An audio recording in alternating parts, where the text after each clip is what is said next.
Hey folks, Chad Olds here. Today's podcast is going to be a little bit of a short one. And this came up in a conversation that I had earlier this morning, and it just seemed like something that I should probably share out. Because I had somebody come to me and say, hey Chad, I've got this just absolutely brutal boss right now. And this boss is just beating me up on forecast call after forecast call, and they always ask for the same thing over and over, especially if they find out that I don't know the answer to the question. And it hit me because I won't say the name of the manager, even though maybe I should, but I won't this time. But I had a manager in my one of my first sales management roles of my life, and he absolutely beat me to a pulp on a forecast call. And I guess I'll just kind of tell the story. So it was my first forecast call with him. I'd done this before. He wasn't my first sales manager, but whenever I was on that forecast call, he asked me a question about a deal that I couldn't answer. And it's embarrassing now to think that I didn't even think about this at the time. But he took me through the obvious questions first. So where are we on the deal? And I had the answer ready. I had it written out so that I could do it in bullet point form. And then he said, do they have budget? And I was able to say, oh, yes, they have budget, and the budget is sitting here. And then he said, all right, who is the final signer? Who's the final decision maker? I was like, the first one, I was like, oh, you know what? I don't know the answer to that one. I don't know. And he said, Chad, you have to know who the final signer is for these deals, or you're never going to get the deal closed. You're going to come and tell me a month before the end of the quarter that it's about to be closed. And then you're going to tell me 3 weeks and then 2 weeks. And then on the last week of the quarter, it's about to be closed. And then you're going to realize that the person signing it has actually never heard of your deal. And so it was like, oh, wow. Okay. All right, I got it. Absolutely. I'll work on getting that information. Okay, I got it. And, I'm super nervous at this point because I'm trying to impress this person that's my new boss. And then deal number 2 comes. Okay, where's, who has the budget and what are the current status and the next steps and blah, blah, blah, blah, blah. Who's the final signer, Chad? Well, I don't know. I don't know who the final signer is on this one either. Chad, this is 2 deals. You won't get closed because you don't know who the final signer is. And he just proceeds to just rip me to pieces. Deal number 3 comes up, and you can imagine how it went. Same exact thing.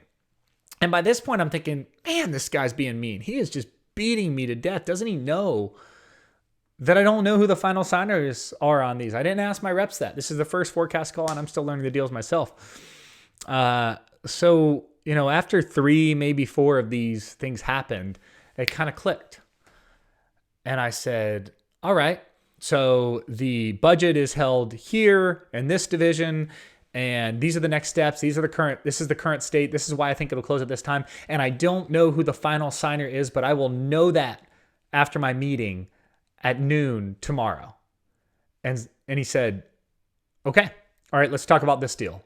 And then I kept on rolling with that and rolling with that and rolling with that. And the rest of the call went okay. I will tell you at the end of the call, I just felt horrible. I felt like death. And I remember going to my wife afterwards and just being like, I bombed my first forecast call so bad. And I felt horrible about it.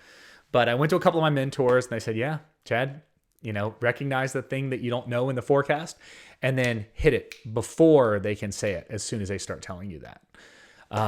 So I'll just say the next forecast call, I went in, I knew most of the people that were decision makers and the final signers. And if I didn't know who it was, I sure as heck had a time frame to when I would find out who it was. And I carried that along through the rest of my career. I still remember some other calls that I had, like years later, where it was funny because it'd be the managers or the directors that were giving their forecast, right, to the super exec. And the super exec started to beat one of them up. And then the next person got beat up for the same thing because they keyed in on something new. They just wanted to know. And, it's kind of how it goes sometimes.